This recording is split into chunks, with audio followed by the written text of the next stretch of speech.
Imagine walking into a grand ballroom, dressed in layers of silk and lace, with dozens of cameras watching your every move, but you're not allowed to laugh too loudly, touch your costume, or even speak like yourself. On the set of Bridgerton 4, the cast had to follow rules stricter than any modern workplace, and every gesture, every word, and every glance was carefully monitored to keep the world of Regency England alive. These weren't just suggestions, they were absolute rules, and breaking them could mean a scolding, embarrassment, or even having to redo entire scenes. On the set of Bridgerton 4, etiquette was everything.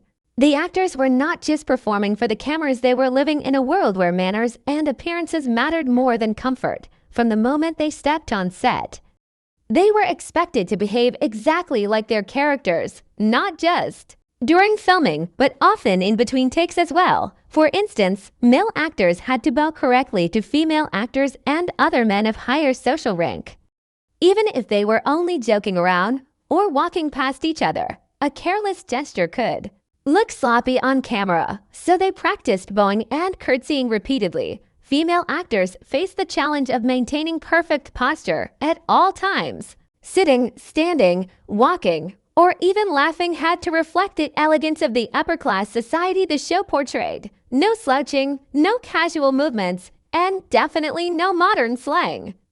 Every movement was observed, and even a small mistake could disrupt the authenticity of the scene. The rules weren't just about posture or gestures, they extended to speech as well. Actors were often reminded to speak politely and carefully, avoiding casual or modern expressions that didn't fit the Regency period. On the set, even a joking comment had to be phrased correctly to sound historically accurate. Behind the scenes, the cast shared that it was surprisingly hard to adjust, especially for actors who were used to relaxed modern sets. They had to constantly remind themselves to address each other formally, use correct titles, and maintain a refined tone of voice. This constant awareness created a sense of tension, but also helped everyone stay in character, so the final scenes looked flawless.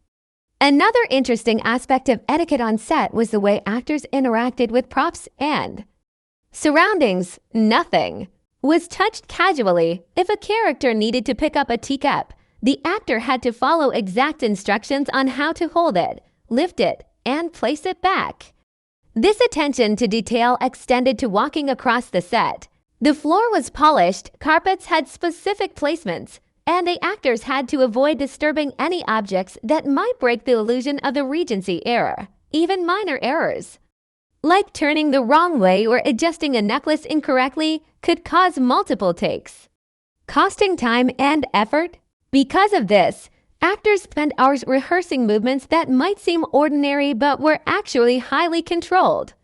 The pressure of maintaining etiquette wasn't just about appearances, it shaped how the cast related to each other. Many actors described the experience as living inside a bubble, where normal casual interactions had to be replaced by formal gestures and careful words. Friendships on set had to navigate these strict rules, and joking around had to happen discreetly, often off-set. However, some actors mentioned that following these rules actually helped them immerse more deeply into their characters. The etiquette became second nature after weeks of practice, and the result was a polished performance where every gesture and glance felt perfectly in place.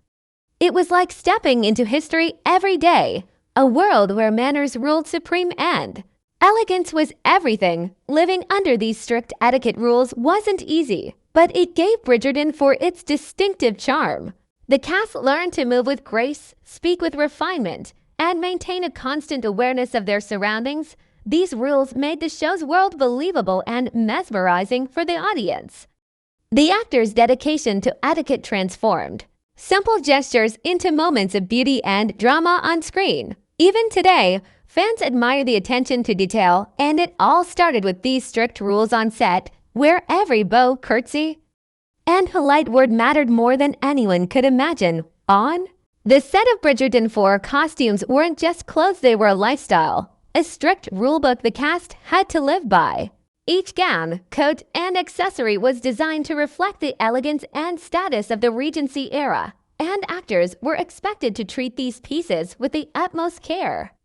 The rules surrounding costumes were incredibly specific. For example, female actors could not adjust their own dresses. Even the slightest tug on a corset or slip could distort the look of a scene. Wardrobe assistants were always on hand, meticulously arranging every fold, ensuring that each pleat and lace detail was perfect. For male actors, suits, waistcoats, and cravats had to sit just right, and they had to learn to move naturally in garments that were much heavier and more restrictive than modern clothing. Even minor mistakes, like a crooked collar or a wrinkled sleeve, could ruin a shot. Hair and makeup came with their own strict protocols. Wigs had to be styled historically, often in towering arrangements that demanded patience and endurance. Actors were forbidden from touching the wigs themselves. Any straight hair had to be adjusted by the hair team. Makeup was designed to look natural for the period, but behind the scenes, it had to be carefully maintained. Sweat, dirt, or even a hint of modern cosmetic sheen could break the illusion. So actors had to remain conscious of their appearance at all times. Long arson, heavy costumes, and intricate hairstyles were not only uncomfortable but physically demanding. Some actresses described the experience as walking around in armor, where every movement had to be deliberate to maintain the elegance of the character. Footwear was another surprising restriction. Female actors often wore heels that were far higher than modern shoes, which forced them to take measured, precise steps. Male actors had to navigate slippery floors in period shoes, often without modern grips or support. Simple actions, like walking down a staircase or crossing a ballroom, became exercises in grace and discipline. The cast quickly learned that falling out of character or even stumbling slightly in costume was not tolerated, as it could destroy the polished appearance of the scene. Every glance at the camera demanded perfect posture, flawless attire, and the air of someone born into the high society of Regency England. The rules extended beyond the physical costumes to the smallest details. Jewelry, gloves, fans, and even the way actors held a handkerchief had to be historically accurate. Props were carefully integrated into the costume, and actors were trained in the correct way to use them. A misplaced gesture, like holding a fan incorrectly or dropping a glove, could ruin an entire take. Even nail polish and modern jewelry were forbidden, as they would be anachronistic on camera. The cast described the experience as living under a constant microscope, where each detail, no matter how minor, was critical to maintaining authenticity. Living with these restrictions shaped not only how the cast moved and looked, but also how they felt. Some admitted that wearing heavy gowns and stiff collars was exhausting, yet it forced them into the character's world in a way modern clothing never could. The discomfort, in a sense, became part of the performance, influencing posture, gestures, and interactions. The strict costume rules ensured that every shot looked like it belonged to a real historical world, allowing viewers to be completely immersed in the luxurious but constrained life of Bridgerton sock. Even after long days of shooting, actors had to remain careful. A crumpled dress or messy hair during a break could lead to corrective work before the next scene. The discipline demanded by these costume rules created a kind of silent camaraderie among the cast. They learned to respect each other's space, to move carefully, and to navigate a set filled with heavy fabrics, delicate lace, and intricate wigs. It wasn't just about looking elegant on camera, it was about embodying a world where elegance was law. This intense attention to costume and appearance became a defining feature of Bridgerton 4, giving the show a visual authenticity that fans couldn't stop admiring. Every swirl of a gown, every polished shoe, and every carefully placed wig was a testament to the strict, invisible rules that made the fantasy of Regency England feel completely real. On the set of Bridgerton 4, the rules didn't stop at costumes and gestures. Modern behavior was just as restricted as period etiquette. In today's world, it's almost impossible to imagine a celebrity not sharing behind-the-scenes moments online. Yet the cast of Bridgerton had very strict guidelines when it came to social media. Posting photos, videos, or even hints about upcoming scenes was strictly prohibited. This wasn't just about spoilers, it was about maintaining the illusion of the Regency world. Every glimpse into the set that fans could see had to be controlled and curated, ensuring that the polished, historical atmosphere was preserved. Actors described it as living in a bubble where personal excitement had to be carefully managed and every phone interaction was monitored. Even simple interactions outside of filming were impacted by these rules. The cast was often reminded to consider how they presented themselves in public spaces. Walking down the street in full Regency attire, for example, wasn't allowed except for specific promotional events. Social media posts had to go through checks and casual comments. Online could lead to unintended leaks or misunderstandings for actor. The rules also extended to private behavior on set, modern slang, jokes about technology, or casual remarks that didn't fit the Regency era were discouraged in front of cameras or other cast members.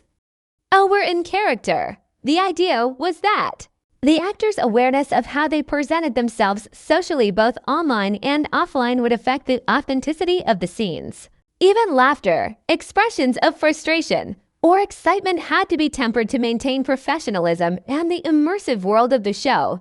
Actors reported that it was surprisingly challenging, especially during long shoots where camaraderie and joking around are common on other sets. Yet, the restrictions created a focused environment where everyone was constantly aware of the fine line between history and modern life. Interestingly, some cast members found that the social media rules enhanced their performance. Without the distraction of phones and constant online interaction, they could concentrate entirely on their characters and scenes. They became more present, observing the set, studying their costumes, and perfecting their gestures. The lack of casual posting created an almost meditative focus on the Regency world. Actors learned to embrace the restrictions, seeing them as part of the discipline required to live convincingly in a world that existed over 200 years ago. The boundaries weren't just limitations, they were a tool for immersion, forcing the cast to think, speak, and move in ways that fit the elegance and rules of Bridgerton's society. Breaking the social media and public behavior rules wasn't just about punishment, it could have real consequences for the show's credibility.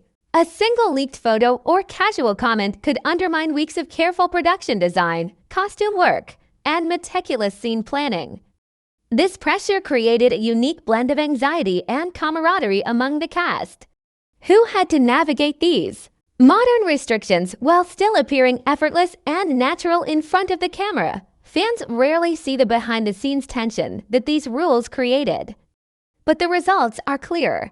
Every social interaction captured on screen feels seamless and authentic, as if these actors truly belong to the Regency era. The strict control over social media and public behavior was, in many ways, an invisible costume, shaping how the actors presented themselves both on and off camera, and reinforcing the spellbinding world of Bridgerton 4. On the set of Bridgerton 4, speaking like a character wasn't limited to the scenes filmed for the camera. The cast had to adopt Regency-era language throughout the day, maintaining the cadence, vocabulary, and formality of the time. Modern expressions, slang, or casual speech were largely forbidden, even during breaks. Actors described it as a challenge to think in the past, as their natural way of speaking often clashed with the precise manners and phrases required for the show. For example, addressing another character or even a fellow actor required correct titles, formal greetings, and the appropriate tone. A simple "hey" or "what's up" would feel completely out of place and, according to the rules, had to be replaced with language that reflected politeness and hierarchy. This attention to dialogue extended beyond pronunciation. The rhythm of speech had to mirror the elegance of the period. Actors were trained to slow down their words, emphasize certain syllables, and avoid contractions in most formal situations, even off-camera. Casual chatting had to be tempered to prevent slipping into modern speech patterns. Some cast members found it amusing, but also mentally exhausting. as maintaining formal language while performing physically demanding scenes, wearing heavy costumes, or navigating elaborate sets was no small feat. Yet, the strict rules reinforced the authenticity of the show. Every spoken word contributed to the illusion that viewers were witnessing a world completely detached from the modern era. One of the most unique challenges involved improvisation. While actors sometimes had to adjust lines during filming, improvisation was tightly controlled. Any ad-libbed dialogue had to remain true to Regency etiquette and vocabulary. Using contemporary humor, expressions, or gestures was considered a serious breach of character. This meant that humor had to be carefully crafted, subtle, and period-appropriate, often relying on wit rather than physical comedy or slang. Even casual conversations between characters off-camera required careful attention to phrasing, ensuring that the natural flow of speech didn't betray modern sensibilities. The actors had to internalize the rhythm of Regency conversation, almost as if it became second nature, so that they could move seamlessly between rehearsed lines and spontaneous moments while staying true to the period. The language rules also shaped relationships on set. Actors learned to respect the hierarchy and formalities of their characters at all times, creating a unique dynamic behind the scenes. Addressing a lead actor with casual familiarity, even jokingly, was avoided. Instead, the cast maintained a level of decorum that mirrored the world on screen, blending professionalism with performance. This extended to gestures accompanying speech, such as bowing, hand placement, or eye contact, reinforcing the verbal discipline required by the rules. Interestingly, while some found these rules strict, many actors reported that it helped them immerse themselves more fully into their characters. Speaking and thinking in Regency language became a way to inhabit the world of Bridgerton, to understand motivations, and to feel the tension and elegance of the society they were portraying. Ultimately, the strict rules around language and dialogue contributed to the show's magic. Every line delivered on screen felt deliberate, elegant, and historically accurate, not just because of the script, but because the actors lived the words every day. Even off-camera moments of conversation or casual gestures were filtered through this disciplined lens, creating an invisible thread of authenticity that runs throughout the series. For the cast, it was more than memorizing lines. It was learning a new way to speak, think, and interact, a discipline that blurred the line between life and performance. And while the rules could feel demanding or even exhausting, they became essential in transporting audiences to a world where every word mattered, every sentence was polished, and every conversation reflected the sophistication and constraints of Regency England. The attention to language and dialogue ensured that Bridgerton wasn't just watched, it was experienced, with every character speaking, moving, and interacting as if they truly belonged to another time. On the set of Bridgerton 4, the elegance captured on screen came at a cost. Every graceful walk, every sweeping curtsy, and every perfectly timed gesture required intense physical discipline. The actors underwent rigorous training to meet the demands of the Regency-era world, and this wasn't limited to memorizing lines or hitting marks. Ballroom dancing, for instance, was one of the most physically challenging aspects of the production. Actors spent hours learning complex choreography, often in heavy, layered costumes that restricted movement. They had to move in perfect synchronization with one another, all while maintaining posture, facial expression, and the appearance of effortless grace. A single misstep could disrupt a scene or ruin the illusion of refinement, so practice was relentless. Dance wasn't the only physical challenge. Many scenes required walking, running, or performing action sequences while wearing corsets, crinolines, and wigs, which added significant weight and restricted movement. Male actors, meanwhile, had to navigate the limitations of waistcoats, high collars, and formal shoes.